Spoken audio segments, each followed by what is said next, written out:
Bonjour tout le monde. Aujourd'hui, je vais vous présenter un petit projet que j'ai réalisé dans le contexte d'un test technique. C'est essentiellement une petite application composée de deux parties. Une partie de sécurité, authentification, etc. Et une deuxième partie de gestion de produits. L'application est réalisée essentiellement et exclusivement par Symfony, version 5.4 et la version 8 pour PHP. On va commencer par créer un compte. Voilà. Donc, je vais mettre mon nom, mon prénom, un email. Soyons fous. Voilà, je vais mettre comme ça, disons.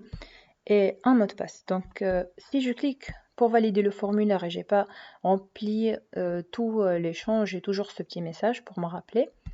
Et si je mets un petit mot de passe comme ça, donc bien sûr je dois checker ce box.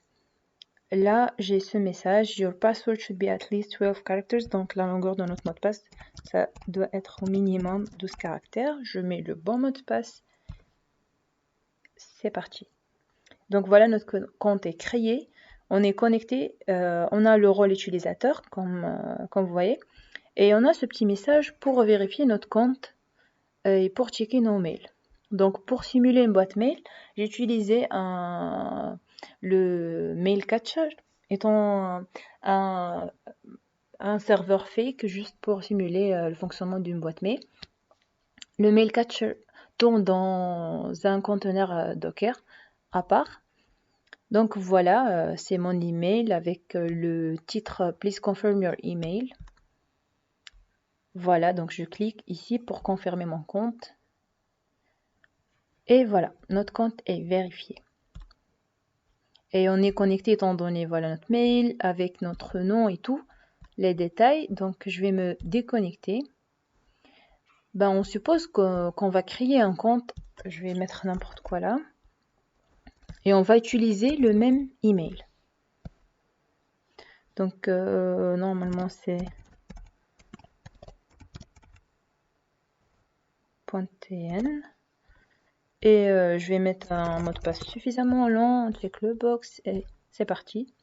Voilà, j'ai ce petit message, there is already an account with this email, donc on ne peut pas utiliser cet email.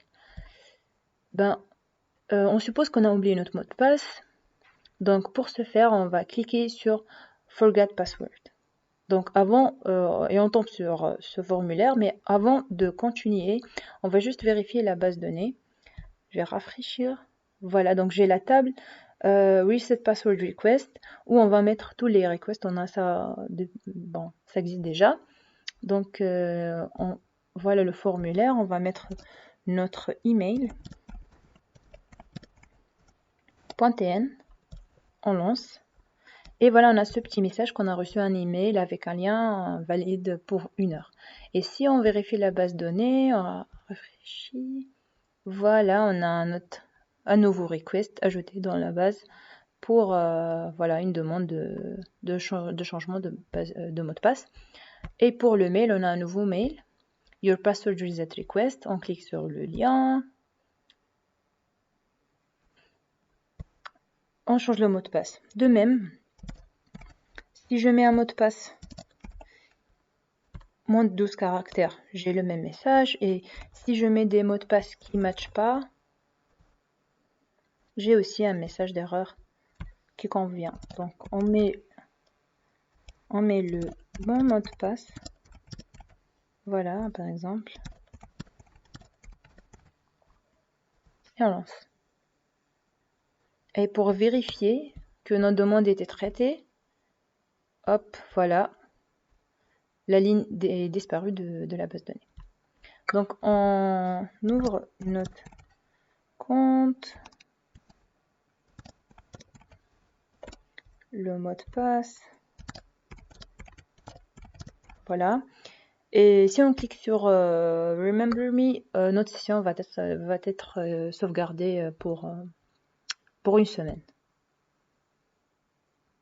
Voilà.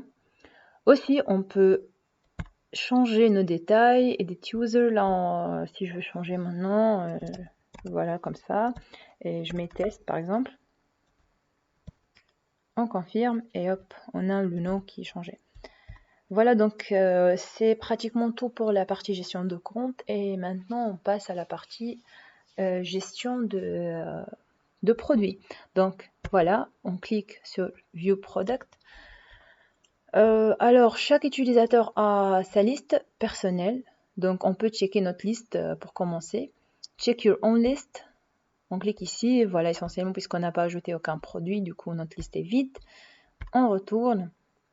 Et là, on peut ajouter plusieurs produits. Donc, les produits, essentiellement, sont divisés par catégorie. On a la catégorie food. On a la catégorie books et flowers.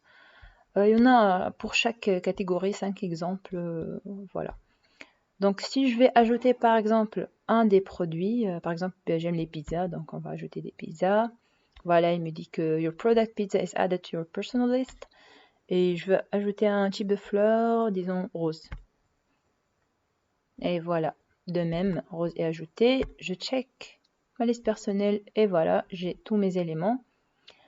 Ben, disons que je vais commencer un régime et je veux enlever la pizza de mes produits. Je clique ici et Your product pizza has been removed. J'ai pas de pizza. Voilà. Donc, on peut filtrer par catégorie. Par exemple, on filtre par des fleurs. Voilà, ou bien on filtre par des livres. Et supposons que je vais ajouter tous les livres. Il suffit juste de cliquer sur le bouton Add all products in books. Je clique, voilà, j'ai ce message, The products in the category books are added to your personal list. Et juste pour vérifier, voilà, on a les 5 livres dans la catégorie books et on a notre rose. Voilà, c'est essentiellement ça.